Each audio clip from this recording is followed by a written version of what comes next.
Hello friends, मैं रोहित तिवारी आप सभी का मॉडर्न पाठशाला पर हार्दिक स्वागत करता हूँ।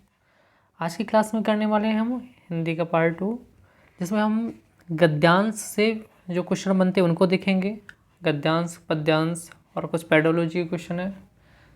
तो फ्रेंड्स, बहुत ही इंपॉर्टेंट क्लास होने वाली, तो लास्ट तक ज़रूर देखें किस तरह से गद्यांश से क्वेश्चन पूछे जाते हैं। आपकी 15 सीटेट के एग्ज़ाम में बहुत ही इंपॉर्टेंट होने वाली है।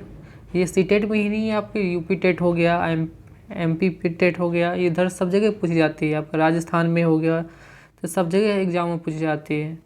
तो आपके लिए बहुत ही इम्पॉर्टेंट होने वाली है और लास्ट तक ज़रूर देखिए फ्रेंड्स।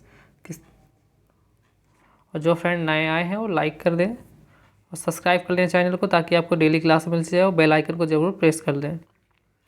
पहला क्वेश्चन है फ्रेंड, एक पद्यांश के ऊपर है। कविता को पढ़कर निम्नलिखित प्रश्नों में से सबसे उचित विकल्प चुनना है। तो पहले तो हम पद्यांश पढ़ लेते हैं क्या क्या है। जब नहीं था इंसान, धरती पर थे जंगल, जंगली जानवर परिंदे, इन्हीं सबके बीच उतरा इंसान और घटने लगे जंगल। फिर जब इंसान नहीं था तो क्या थे? जंगल, जंगली जानवर और परिंदे रहा करते थे। इन्हीं के बीच उतरा इंसान और घटने लगे जंगल। जंगली जानवर परिंदे, इंसान घटने लगे कौन? जंगल, जंगली जानवर और परिंदे। समझते जाना फ्रेंड। इंसान बढ़ने लगा बेतहासा, अब कहाँ जाते जंगल, जंगली जानवर परिंदे। प्रकृति किसी के साथ नहीं करती नाइंसाफ़ी, सभी के लिए बनाती है जगह। सो अब इंसानों के भीतर उतरने लगे हैं जंगली जानवर और परिंदे। ये कुल मिला के ये बात कही गई है, देख लीजिए, समझ लीजिए इसको, कि जब नहीं था इन धरती पर इंसान, जब धरती में नहीं आया था, उस समय सबसे पहले क्या थे? इंसान तो पहले सबसे पहले नहीं हुआ आया। पहले क्या जानवर हुआ करते थे, जंगल था, जंगली जानवर थे। धीरे धीरे इंसान का विकास बाद में हुआ है। मनुष्य जाति का विकास क्या बाद में हुआ है। पहले जानवरों को जानवर थे, कहते हम लोग हमारे पूर्वज बंदर हुआ करते थे, हम लोग बंदर की तरह हुआ करते थे। तो उसी के से लिया गया है ये, कि जंगली, जब हम क्या नहीं थे धरती पर, जंगल और जंगली जानवर थे। कब तक? जब इंसान नहीं हुआ करते। वो जैसे इंसान इन सब के बीच उतरा इंसान और घटने लगे जंगल, जंगली जानवर और परिंदे। इंसान बढ़ने लगा। अब इंसान बढ़ता, देखो वनों की खूब कटाई कर रहा है, और क्या हो, जंगलों की मात्रा कम होती जा रही है, और जानवर भी कब क्या आ जाए। तो उसी पर बताया गया कि वो जो जानवर हैं वो कम, उनकी संख्या कम होती जा रही है। देखो कई भी सारी प्रजातियां हैं आपकी विलुप्त होने के कगार में हैं। वही सारी चीज़ें हमारे देश में चीते नामीबिया से मंगाए जा रहे हैं। हमारे देश में पहले चीते हुआ करते थे, है। तो ये सब सारी चीज़ें क्या है, अभी जब जंगलों को हम काट काट के फैक्ट्रियाँ बनाएंगे, रहने के घर मकान बनाएंगे, तो जंगली जानवर कहाँ जाएंगे? तो यही सारी उनकी संख्या। पक्षियाँ भी देखो, अब गौरैया देखो बहुत कम देखने को मिलती है ना। तो गिद्ध एकदम अपने यहाँ देखने को ही नहीं मिलते हैं। तो ये सब सारी चीज़ें तो उसी से रिलेटेड है। तो इसको देखिए। अब इसका क्वेश्चन पहले देखते हैं, क्वेश्चन किस तरह का है। पहला प्रश्न है फ्रेंड इसी से रिलेटेड, कि धरती पर इंसान के आने के बाद क्या हुआ? जंगल घटने लगे, जानवर घटने लगे, पक्षी घटने लगे। तो उपयुक्त में से सभी को क्या कहा गया था फ्रेंड्स, कि घटने, जैसे इंसान उतरा क्या ना, जंगल भी घटने लगे, जंगल, जंगली जानवर और परिंदे, परिंदे माने पक्षी, ये सब घटने की संख्या कम होने लगी। तो राइट आंसर क्या हो जाएगा? डी। तो वही दिया गया कि परिंदों की, इनकी सबके दिन प्रतिदिन संख्या क्या होती, कम होती जा रही है। अब देखो इसके तो अन्य तथ्य में थोड़ा सा देख लीजिए, इंपॉर्टेंट है कि जंगल के पर्यायवाची आप देख लीजिए। जंगल का पर्यायवाची विपिन, कानन, वन, आरण्य, गहन, अक्ष। अक्ष भी याद रखिएगा फ्रेंड्स। गहन मीन्स भी जंगल होता है, कालांतर भी जंगल को बोलते हैं। पक्षी के पर्यायवाची में खग, नभचर, शकुनी, बिहग, पखेरु, अंडज, द्विज, है ना। तो ये सारी चीज़ें हो गए होंगे आपके पक्षी के पर्यायवाची होते हैं फ्रेंड्स, याद रखिएगा, पूछे जाते हैं। अगला प्रश्न इसी आपके पद्यांश से है, कि इंसान बढ़ने लगा बेतहाशा का भाव है। इंसान खूब तरक्की करने लगा, इंसान खूब तेज भागने लगा, इंसान खूब बड़ा होने लगा, इंसान अपने पैरों पर चलने लगा। तो राइट आंसर हो जाएगा फ्रेंड्स आपका बेतहाशा बढ़ने लगा, यानी इसका भाव क्या है आपका? इंसान बढ़ने लगा बेतहाशा। इसका आंसर हो जाएगा ए, इंसान खूब तरक्की करने लगा हो जाएगा।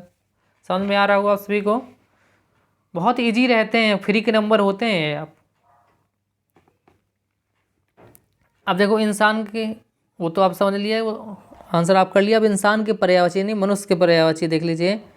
मनुष्य, आदमी, मानव, मानुष, ये सब किसके इंसान को ही बोलते हैं। यानी मनुष्य को इंसान उसी को बोलते हैं, आदमी बोलते हैं, मानव, मानुष, ये सारे हो जाएंगे। तरक्की का पर्यायवाची उन्नति, उत्कर्ष, प्रगति और विकास, ये किसके? तरक्की के पर्यायवाची हैं। अगला प्रश्न है फ्रेंड्स, पद्यांश से ही, प्रकृति किसके प्रति नाइंसाफ़ी नहीं करती है?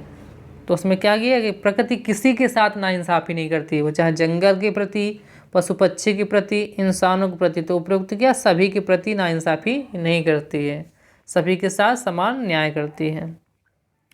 वही क्या गया, प्रकृति का एक नियम है कि वह किसी से भेदभाव नहीं करती है, चाहे वो जंगल के प्रति हो, जंगली जानवर के प्रति, या पशु पक्षी के प्रति, या इंसानों के प्रति, तो कभी नाइंसाफ़ी नहीं करती है। तो यह आंसर क्या हो गया? डी हो जाएगा उपरोक्त में से सभी। अगला प्रश्न उसी से है कि कविता के अंत में क्या व्यंग किया गया है? कविता के अंत में क्या व्यंग किया गया है? प्रकृति ने इंसानों के प्रति नाइंसाफ़ी की, इंसानों में अब इंसानियत खत्म हो गई, इंसानों के भीतर जंगल की तरह पेड़ उग गए हैं, या इंसानों ने जंगल उगाना शुरू कर दिया है।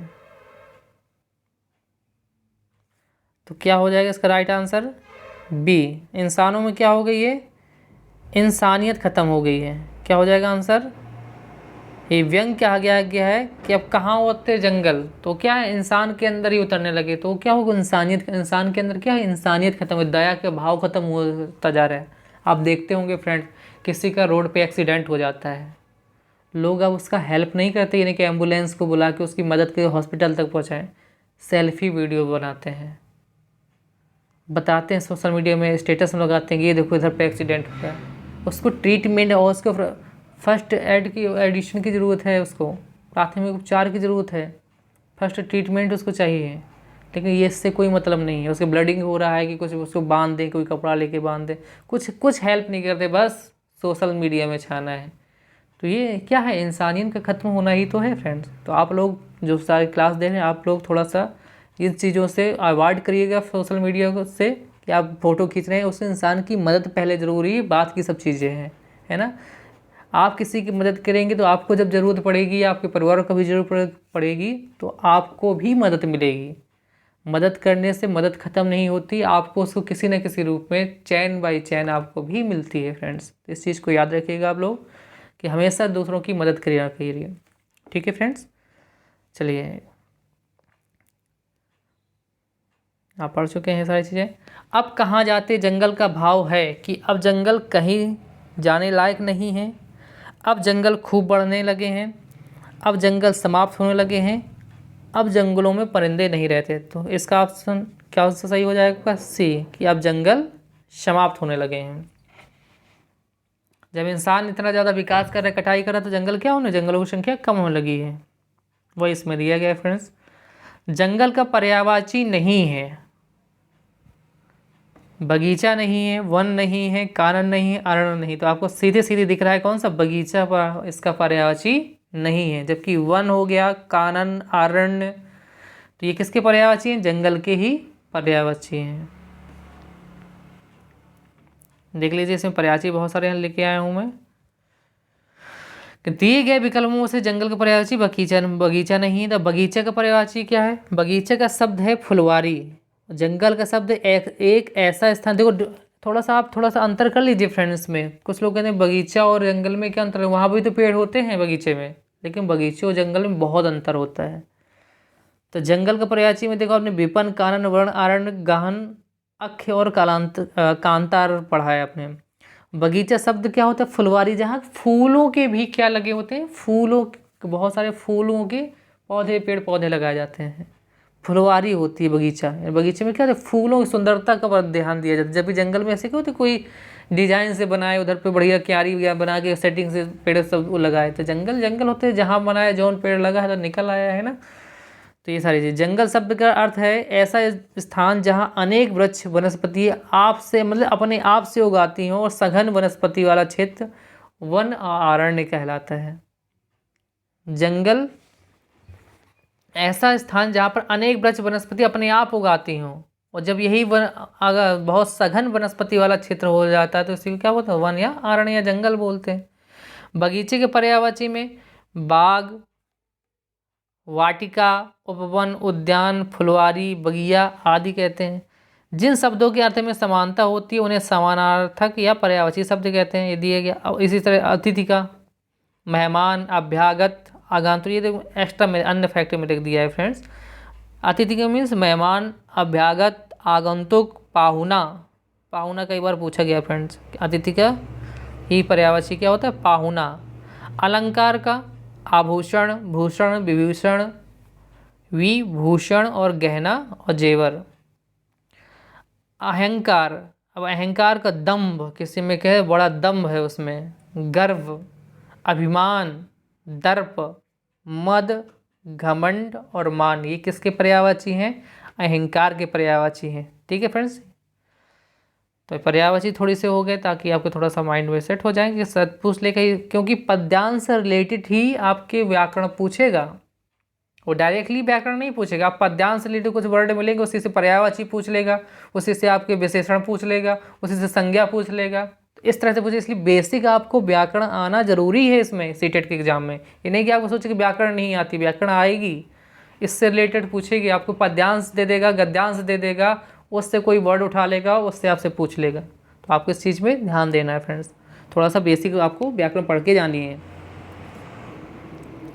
इसलिए मैंने थोड़ा सा इंक्लूड कर लिया थोड़ी थोड़ी चीज़ें, ताकि आपको थोड़ा सा माइंड में सेट होती जाए वो। अगला प्रश्न, नीचे दिए गए प्रश्न के सही या सबसे उपयुक्त उत्तर वाले विकल्प को चुनना है।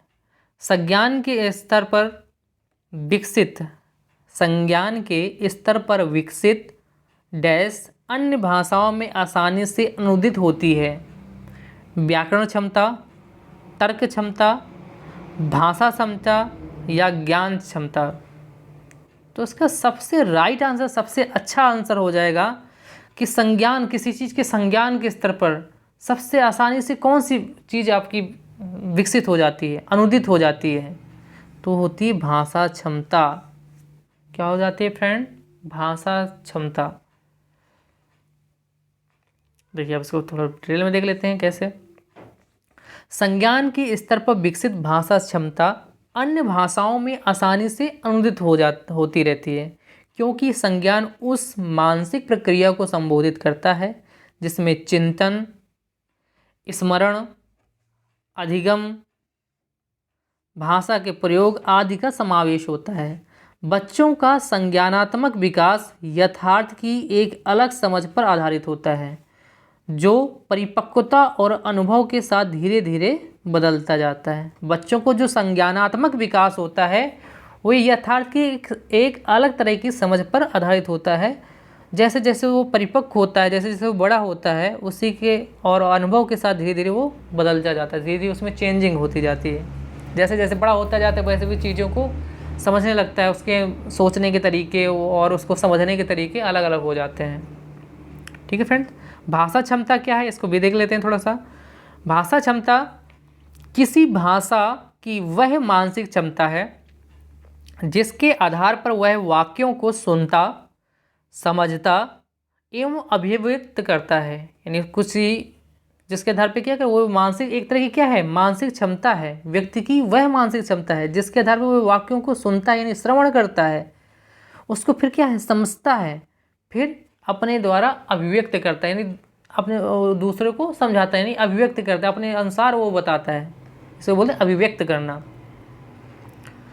भाषा क्षमता के अंतर्गत व्यक्ति में ऐसे वाक्य बनाने या समझने में कुशलता आ जाती है जिसका उसने कभी प्रयोग न किया हो। यानी खुद से भाषा क्षमता जब उसके अंदर आ जाती है तो खुद से वो अपने भाषा कोई वाक्य प्रयोग बनाने लगता है। कोई भी, जैसे कि कोई आपने कुछ चीज़ पढ़ी तो आप जैसे आप एग्ज़ाम में देख लीजिए, जैसे आपने पढ़ के गए, खूब मॉडल पेपर पढ़ा, खूब बुक से पढ़ा, सारे नोट्स से पढ़े, तो क्या आप एग्जैक्ट नोट का सारा चीज़ें लिख के आ जाते हैं? नहीं, आप उसमें अपने तथ्य लिखते हैं, कुछ अपने अनुभव से लिखते हैं, अपने विचारों को उनमें इंक्लूड करते हैं, अपने अनुसार कुछ चीज़ें बनाते हैं।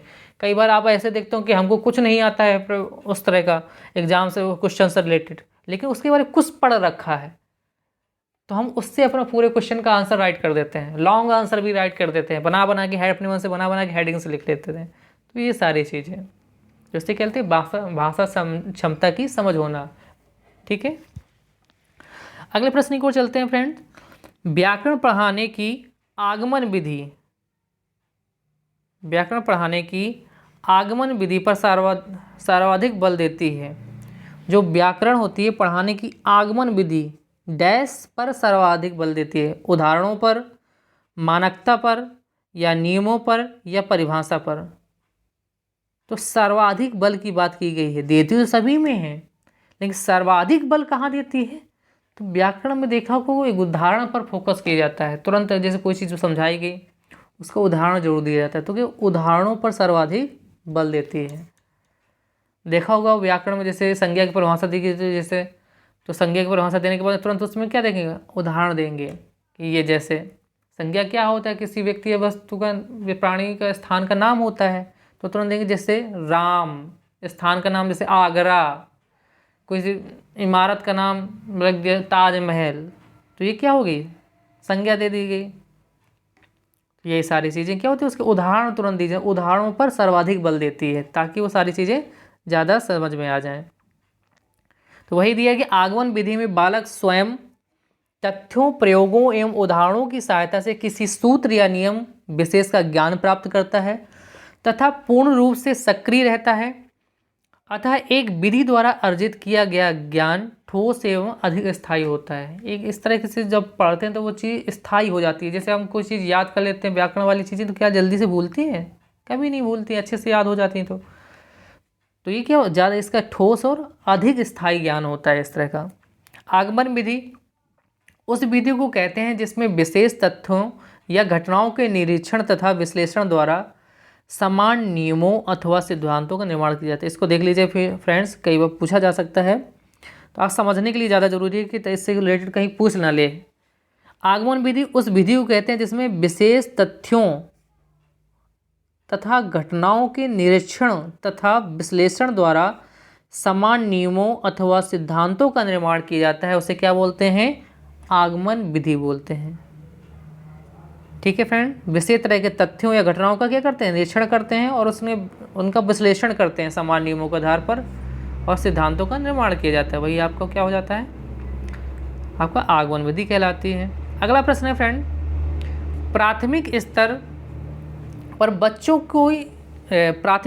बच्चों की भाषाई क्षमताओं का विकास करने का अर्थ है भाषिक नींव पर अधिकार प्राप्त करना, भाषिक संरचनाओं पर अधिकार करना, भाषा प्रयोग की कुशलता पर अधिकार करना, या डी भाषा अनुकरण की कुशलता पर अधिकार करना। तो राइट आंसर हो जाएगा फ्रेंड, प्राथमिक स्तर बच्चों की भाषाई क्षमता का विकास करने का अर्थ क्या होगा? क्या भाषिक नियमों पर अधिकार? बालक प्राथमिक स्तर पर भाषिक नियमों पर अधिकार कर पाता है? बिल्कुल नहीं कर पाता है फ्रेंड्स, वो तो सारी जनरल सी चीज़ें सीखता है। भाषिक संरचनाओं पर अधिकार कर लेते, क्या अपने मन से संरचना करने लगता है किसी चीज़ की? नहीं, ये भी नहीं होगा। भाषा प्रयोग की कुशलता पर अधिकार, हाँ, भाषा प्रयोग करना वो धीरे धीरे सीख जाता है।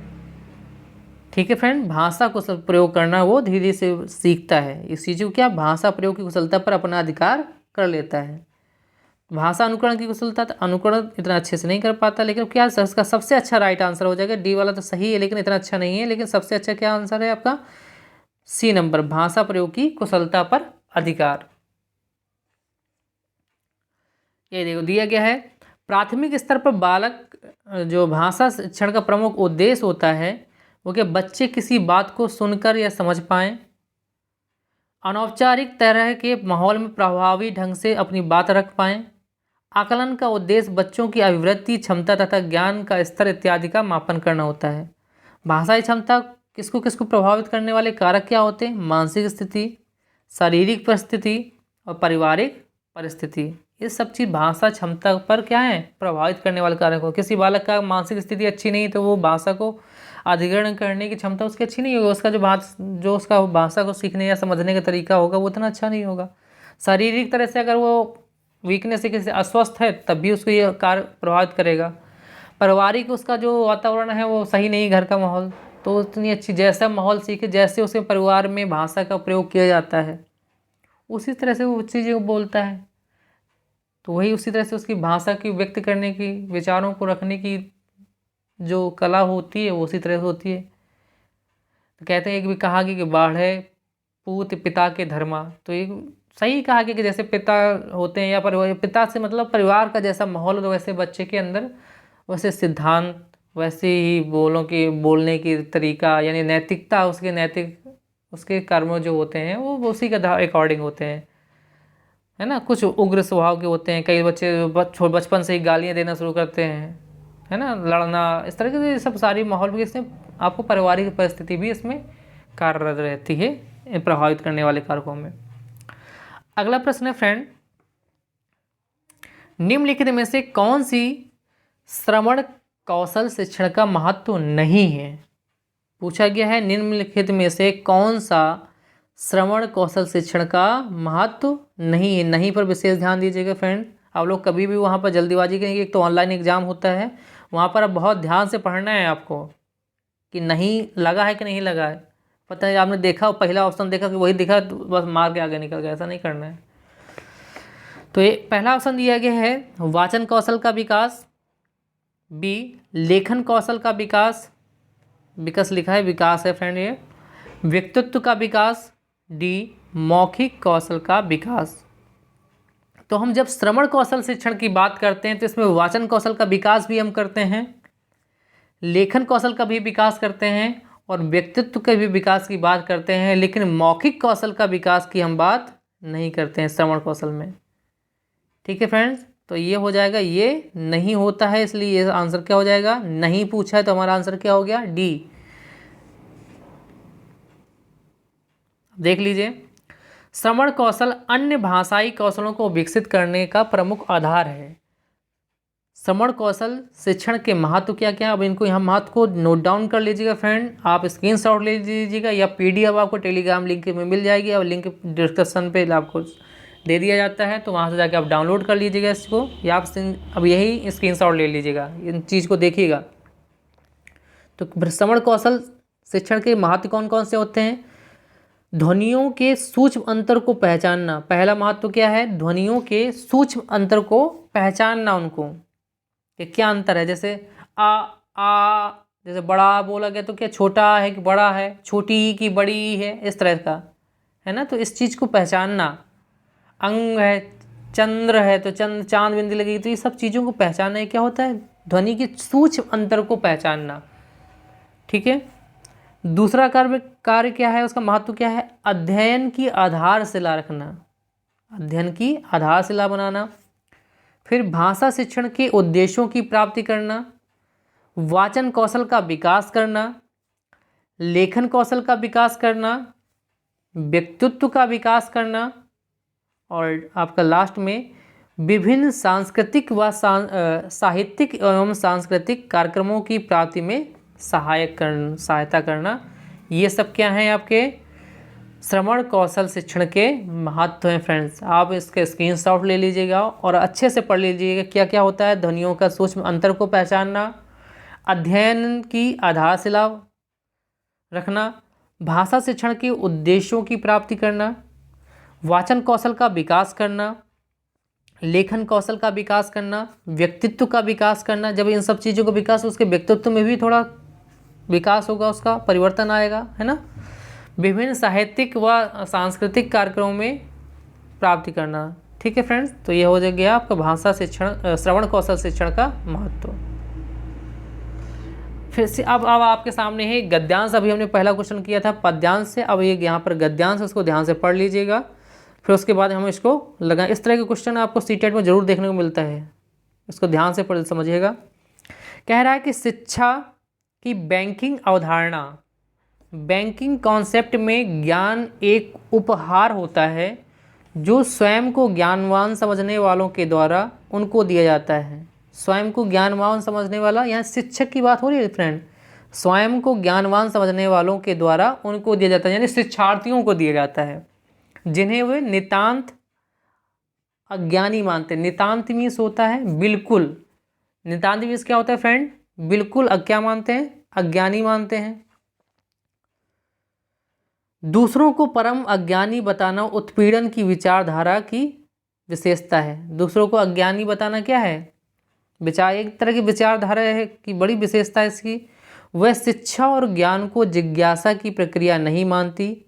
शिक्षक अपने छात्रों की समझ स्वयं को एक आवश्यक विलोम के रूप में प्रस्तुत करता है।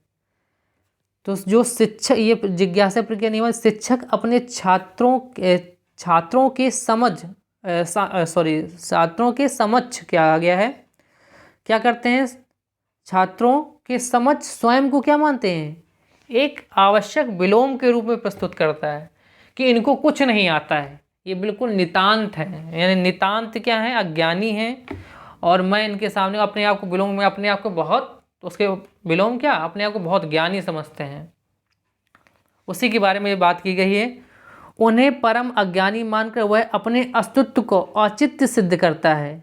छात्र हेगेली द्वंद्ववाद में वर्णित दासों की, छात्र हेगेलीवाद द्वंद्ववाद एक दिया गया है, उसमें कहा गया कि वर्णित दासों की भांति अलगाव के शिकार होने के कारण अपने अज्ञान को शिक्षक के अस्तित्व का औचित्य सिद्ध करने वाला समझते हैं। लेकिन इस फर्क के साथ ही दास तो अपनी वास्तविकता को जान लेता है। वास्तविकता को क्या है, दास जो होता है वो अपनी वास्तविकता को तो जान लेता है कि मालिक का अस्तित्व उसके अस्तित्व पर निर्भर है, लेकिन ये छात्र अपनी इस वास्तविकता को कभी नहीं जान पाते कि वे भी शिक्षक को शिक्षित करते हैं। यानी कोई भी शिक्षक अपने आप में पूर्ण नहीं होता है। जैसे आप टीचर से सीखते हैं, शिक्षक से सीखते हैं, तो कई सारी चीज़ें होती हैं क्लास में कि शिक्षक भी शिक्षार्थियों से सीखता है। उनके तर्कों के द्वारा जब प्रश्न पूछते हैं, तर्क करते हैं, तो बहुत सारी चीज़ें सीखने को मिलती हैं, बहुत सारी चीज़ें, नई चीज़ों को मिलती है। क्योंकि शिक्षा, आप जानते हैं, शिक्षा कभी ना ख़त्म होने वाली प्रक्रिया है, जीवन भर चलती रहती है शिक्षा, और हम कुछ ना कुछ जीवन भर, जन्म से लेकर मृत्यु तक कुछ ना कुछ सीखते ही रहते हैं। अभी कभी छोटों से भी ज्ञान मिलता है, बड़ों से ही नहीं कि बड़ों से ही ज्ञान मिले, छोटों से भी ज्ञान मिलता है। ऐसे व्यक्ति से ज्ञान मिल जाए जैसे हम बिल्कुल एकदम कुछ जड़ मूर्ख समझते हैं, उससे भी कुछ ज्ञान मिल जाए। तो बहुत सारे आपको ऐसे एग्जाम्पल हुए हैं जिन्होंने बहुत सारे गुरु में, पक्षियों को भी अपना गुरु बनाया है, ऐसे एक ऋषि हुए हैं ना। तो ये सारी सब चीज़ें हैं। तो आपको क्या है, तो क्या इससे क्या, उनको इस वास्तविकता को कभी नहीं जान पाते हैं। कौन, शिक्षार्थी यानी छात्र, कि शिक्षक भी, वे शिक्षक को भी शिक्षित करते हैं। ये कैसे, इस तत्व को आप इस तरह से समझ सकते हैं कि जैसे कोई चीज़ आपको समझ में नहीं आती है ना, तो आपने पूछा कि सर ये समझ में नहीं आई, आप फिर से समझाइए, तो वो शिक्षक अपने ढंग को बदलेगा और जिस तरह से आपको समझ में आए उस तरह से आपको समझाएगा। तो अगले बार से वो और क्लास में जाने से पहले उस विधि का प्रयोग करेगा, जैसे आपको समझे, उस चीज़ समझ में नहीं है उस और इजीली करके समझाएगा आपकी तरह, जब आपने पूछने के बाद जिस तरह से समझाया। तो इस चीज़ को सीखते हैं कि आप इस तरह से समझाएं तो और सरलता से उनको समझ में आता है। तो ये सब सारी चीज़ें, पहली बार जब शिक्षक से अपनी कक्षा में पढ़ाने जाता है तो बहुत ही सहमा सा, थोड़ा सा उसको अंदर वो रहता है। जैसे जैसे वो पढ़ाता जाता है वैसे बहुत सारी चीज़ें सीखता जाता है बच्चों से कि कैसे पढ़ाना है। तो सारी चीज़ें, इसलिए आप देखते हैं बीएड में टीचिंग लगती है, डीएलएड में होती है टीचिंग लगती है आपकी। तो इसीलिए क्या होती है, इसी चीज़ को विकसित करने के लिए आपकी टीचिंग वगैरह लगाई जाती हैं आपके कोर्स के दौरान। अगला प्रश्न है उसी से रिलेटेड, गद्यांश से रिलेटेड है कि शिक्षा की बैंकिंग अवधारणा शिक्षा को किस रूप में प्रस्तुत करती है। शिक्षा की प्रक्रिया में केवल परम अज्ञानी शामिल होते हैं। बी, शिक्षा ज्ञान के लेन देन की प्रक्रिया है। सी, शिक्षा में केवल छात्र शिक्षकों को शिक्षित करते हैं। डी, शिक्षा में उपहारों का लेन देन होता है। देखो फ्रेंड, जो आपका सी आंसर आपको देख रहा होगा, तो अपने को ये पढ़ने को मिला था कि छात्र क्या होते हैं, वो इस वास्तविकता से अज्ञान रहते हैं कि छात्र भी शिक्षकों को शिक्षित करते हैं। तो इसमें एक चीज़ केवल लगाने से ये आंसर क्या हो गया, गलत हो गया। अगर केवल नहीं आंसर लगा होता तो ये भी आंसर सही होता सी। तो इसका ये वाला आंसर नहीं होगा। शिक्षा उपहारों का लेन देन होता है तो बिल्कुल नहीं होता है। शिक्षा की प्रक्रिया में केवल परम अज्ञानी शामिल होते हैं तो ये भी बिल्कुल नहीं होता। केवल लगा दिए परम अज्ञानी शामिल होते हैं, है ना। तो केवल लगाने से केवल ऐसा होता तो ये गलत, जहाँ केवल लग जाए तो मतलब वो गलत है। तो हमारे सामने ऑप्शन कौन सा मिला, बी हमारा सही ऑप्शन मिल रहा। जो बचता है शिक्षा ज्ञान के लेन देन की प्रक्रिया है। ठीक है फ्रेंड्स, ये बैंकिंग कॉन्सेप्ट कहलाता है।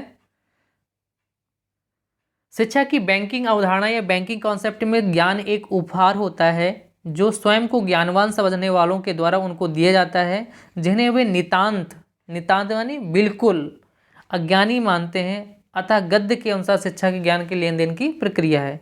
शिक्षा के पर्यायवाची शब्द जैसे पढ़ाई लिखाई, शिक्षण विद्या, शिक्षण हो गया, विद्या हो गया, आई चीज आदि।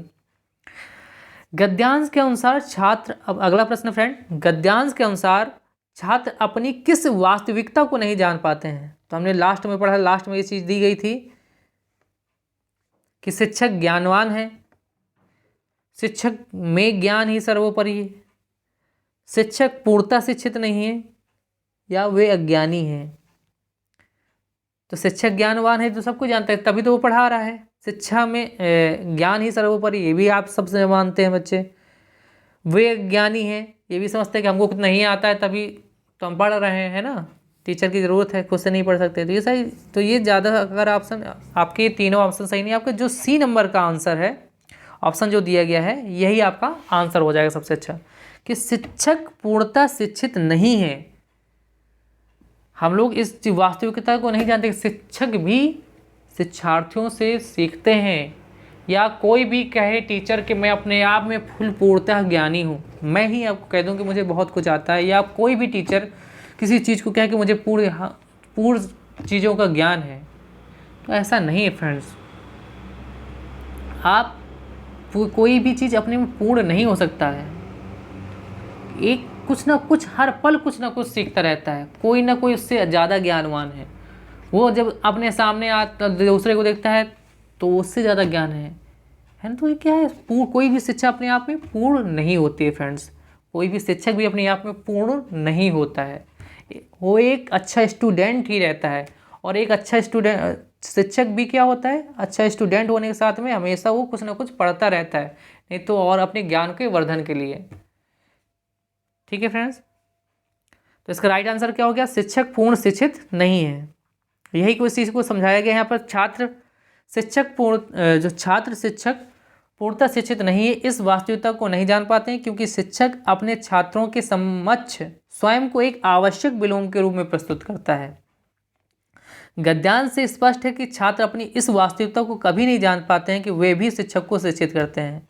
ठीक है, अगला प्रश्न है उसी गद्यांश पर आधारित है फ्रेंड्स, कि इस गद्यांश के अनुसार शिक्षा की प्रक्रिया संपन्न होने के लिए अनिवार्य शर्त क्या है।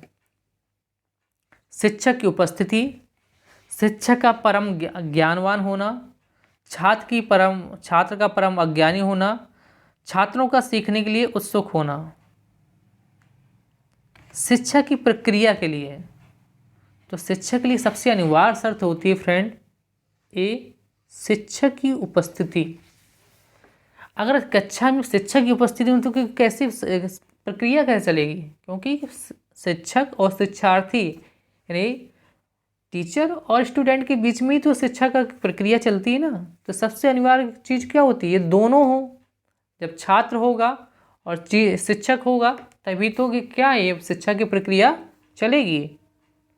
बाद में ये सब ध्यान या होते हैं, या जो आपके पॉइंट दिए गए हैं, शिक्षक का परम ज्ञानवान होना, ये बाद में पहले टीचर हो तो उपस्थित तो हो, उपस्थित ही नहीं हो तो ज्ञान है कि नहीं, ये तो बाद में पता चलेगा। ठीक है फ्रेंड्स, तो क्या आंसर सही हो गया आपका ऑप्शन ए, शिक्षक की उपस्थिति सबसे अनिवार्य शर्त होती है किसी शिक्षा प्रक्रिया के संपन्न होने के लिए। ठीक है फ्रेंड्स, यही इसमें समझाया गया है, क्योंकि बिना शिक्षक के शिक्षण प्रक्रिया संपन्न नहीं की जा सकती है, अतः शिक्षक की प्रक्रिया संपन्न होने के लिए शिक्षक अनिवार्य है। शिक्षक की गुण क्या होते हैं? अब फ्रेंड्स इसी यहाँ से क्वेश्चन बनता है, यहाँ पर आप थोड़ा सा देख लीजिए, एक कुछ सेकेंड का टाइम देके कि विषय का पूर्ण ज्ञान एक कुशल अध्यापक में इस गुण का होना अति आवश्यक है। अब शिक्षक के गुण हैं, देखो फ्रेंड्स ये ऑप्शन में पूछा जा सकता है आपका कि शिक्षक के अंदर क्या गुण होना चाहिए कि विषय का पूर्ण ज्ञान हो एक कुशल शिक्षक के अंदर, कुशल अध्यापक में इस गुण का होना अति आवश्यक है, शिक्षण विधियों का प्रयोग उसको करना आता हो, सहायक सामग्रियों का प्रयोग कर लेता हो अच्छे से, सहायक सामग्रियाँ जैसे आपका श्याम पट्ट, आपका डस्टर, चार्ट बोर्ड, मैप आदि के माध्यम से, ग्लोब वगैरह इनके माध्यम से जब समझाता है, सहायक सामग्रियों का प्रयोग करता है तो क्या बहुत अच्छे से बच्चे समझते हैं उस चीज़ को। मनोविज्ञान, साइकोलॉजिकल सारी चीज ज्ञान हो उसका, थोड़ा सा मनोविज्ञान की कैसे बच्चों को किस तरह से समझ, किस तरह की इनकी समझ है, उसी समझ के अकॉर्डिंग उनको उसी सरलता के साथ में उनके पास उनके समझ अपने आप को जो शिक्षण प्रक्रिया को प्रस्तुत करे, उनको विषय वस्तु को समझाए, है ना। तो फिर अगला ऑप्शन और क्या गुण होना चाहिए? पाठ सहगामी क्रियाओं में रुचि होनी चाहिए, जो पाठ पढ़ा रहा है उसमें उसकी पाठ जो सहगामी क्रियाएं हैं उसमें उसकी रुचि होनी चाहिए, बेबस में नहीं पढ़ा रहा हो, उसकी रुचि हो, इंटरेस्ट हो उसको पढ़ाने में। तो ये सारी चीज़ें और समय का पाबंद होना चाहिए, ये नहीं कि क्लास है 10 बजे की और मास्टर साहब हमारे यहाँ रहे 10:30 बजे 11 बजे, जब टाइम है उतने टाइम छोड़े दे रहे हैं, तो ये सारी चीज़ें नहीं होनी चाहिए। समय का पाबंद होना चाहिए कि टाइम एग्जैक्ट बच्चों के टाइम से 1-2 मिनट पहले पहुंच जाए, ताकि क्या बच्चों का जो मन है उसको थोड़ा सा किसी बात में लगा उनका अपनी ओर ध्यान आकर्षित कर सके और विषय वस्तु की ओर ध्यान ले जाए। ठीक है फ्रेंड्स। और टीचर या अनुशासनहीन होगा तो फिर शिक्षार्थियों क्या है, वो तो फिर होते ही, इसीलिए ये सब चीज़ों का ध्यान रखना चाहिए वैसे एक कुशल शिक्षक को। अगला प्रश्न, गद्यांश के अनुसार उत्पीड़न की विचारधारा की विशेषता क्या है?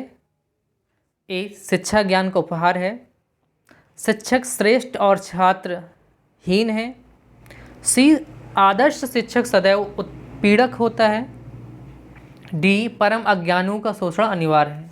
तो इसका सबसे राइट आंसर हो जाएगा फ्रेंड, शिक्षक श्रेष्ठ और छात्र हीन होता है। हमने गद्यांश में इस चीज़ को पढ़ा। तो शिक्षक, छात्र क्या समझते, आपके जो शिक्षक है वो ज्ञानवान है, और यही भी शिक्षक समझता है कि मैं क्या हूँ, ज्ञानवान हूँ, और ये क्या है, एकदम अज्ञानी है ना, अज्ञानी बिल्कुल क्या, नितांत अज्ञानवान है। ठीक है, तो यही सारी चीज़ें बातें की गई। तो क्या शिक्षक श्रेष्ठ और छात्र हीन की विचारधारा इस पर प्रस्तुत की गई गद्यांश पर।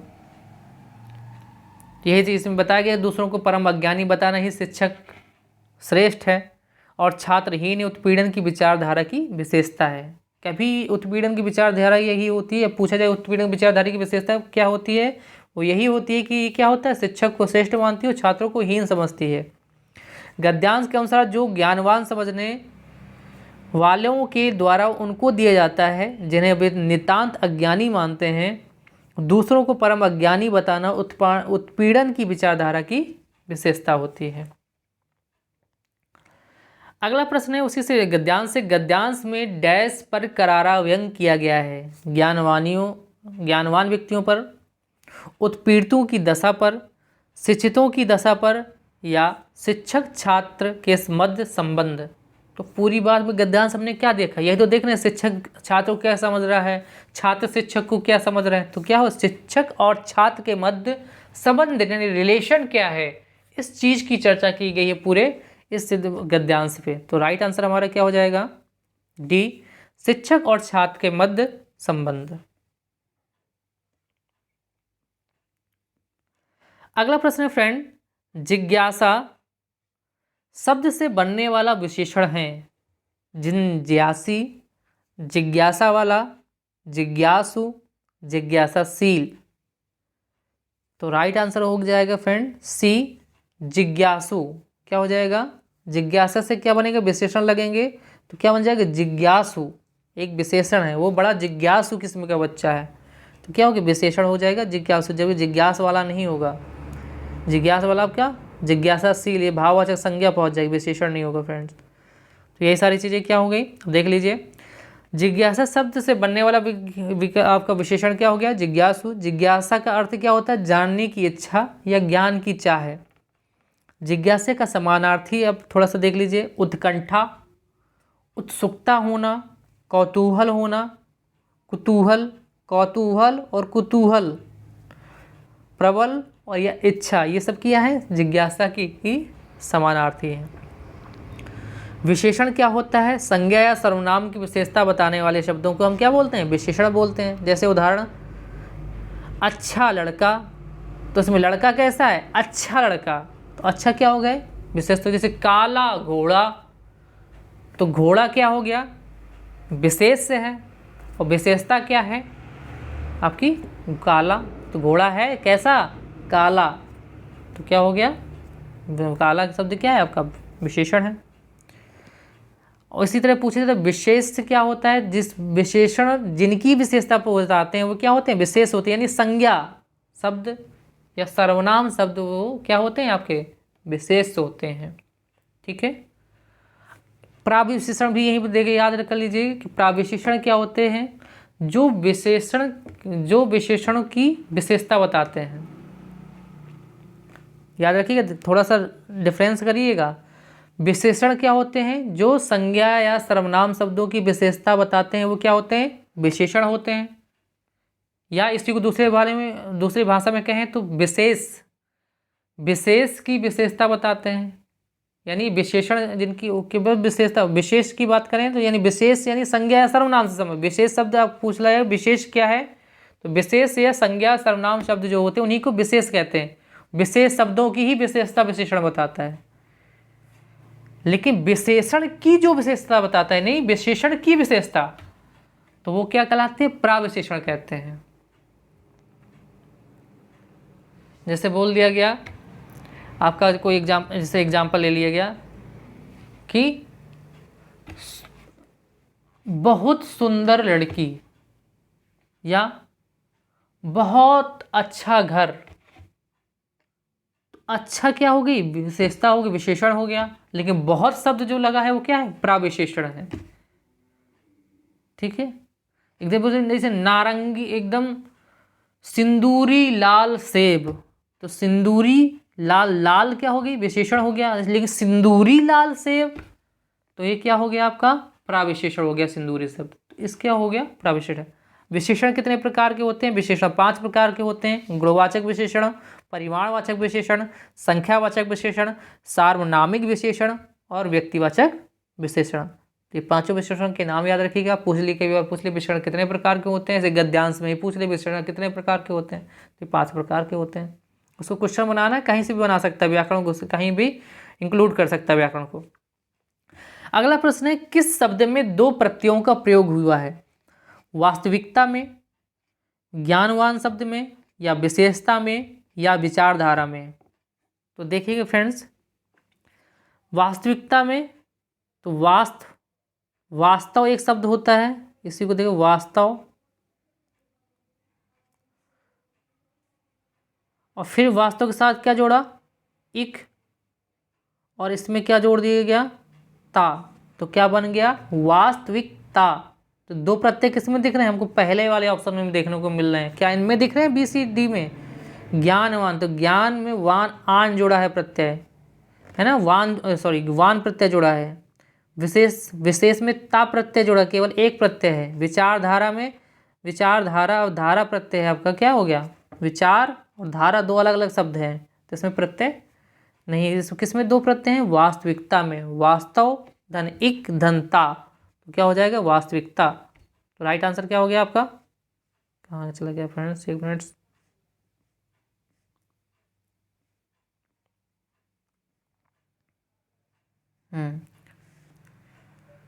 तो यही सारी चीज़ें दी गई हैं आपका।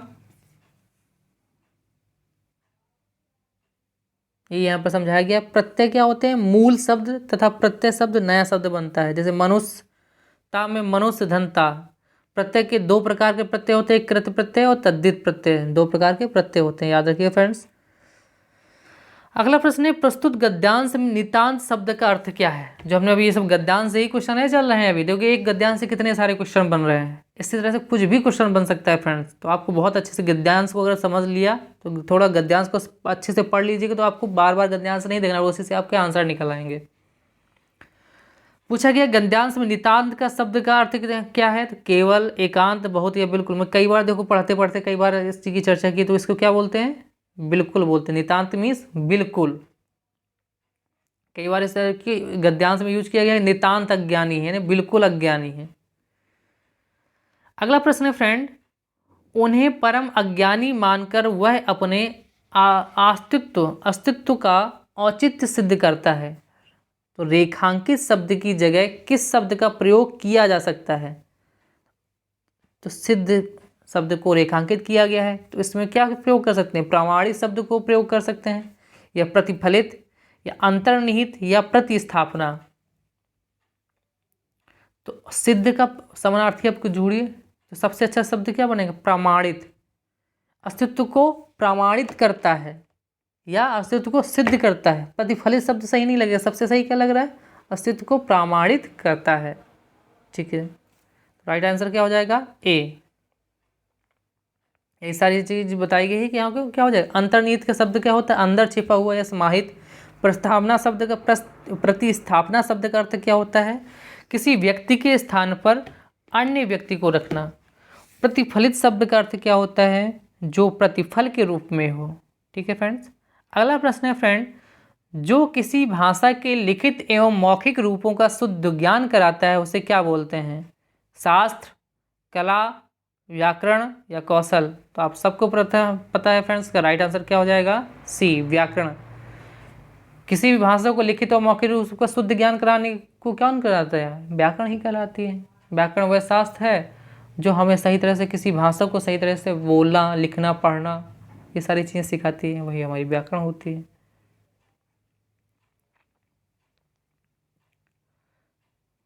वही दिए कि मौखिक, मनुष्य मौखिक एवं लिखित भाषा में अपने विचार प्रकट करता है और करता रहा है, किंतु इससे भाषा कोई निश्चित एवं शुद्ध स्वरूप स्थिर नहीं हो सकता। भाषा के शुद्ध और स्थायी रूप को निश्चित करने के लिए नियमबद्ध योजना की आवश्यकता होती है, और इस नियमबद्ध योजना को ही हम क्या बोलते हैं, व्याकरण बोलते हैं। कुछ नियम होते हैं हर चीज़ को, है ना। अशुद्ध तो हम बहुत सारी चीज़ें बोलते हैं, लेकिन शुद्ध ये जो व्याकरण हमें क्या, शुद्ध बोलना, लिखना, पढ़ना सिखाती है। तो आज की क्लास में यहीं तक प्रश्न थे फ्रेंड। तो कैसी रही आज की क्लास, कैसे रही मेरी मेहनत, आप कमेंट करके ज़रूर बताएं।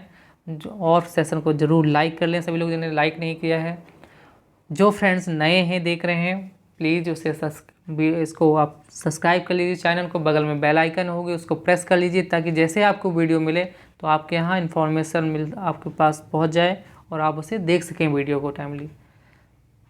तो फ्रेंड मिलते हैं नेक्स्ट वीडियो में। आप लाइक करें, सब्सक्राइब कर लें और शेयर ज़रूर, ज़्यादा से ज़्यादा शेयर करें friends. Thank you for watching.